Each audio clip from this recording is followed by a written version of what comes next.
Chị ơi mua lấy hàng. Nè, em lấy nè. Tiền thì em chuyển khoản rồi đó. Ủa em còn quay nữa hả?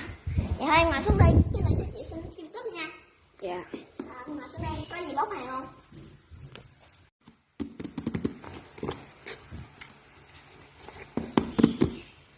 Chị ơi cho mình gãy đụng chị. Nè em.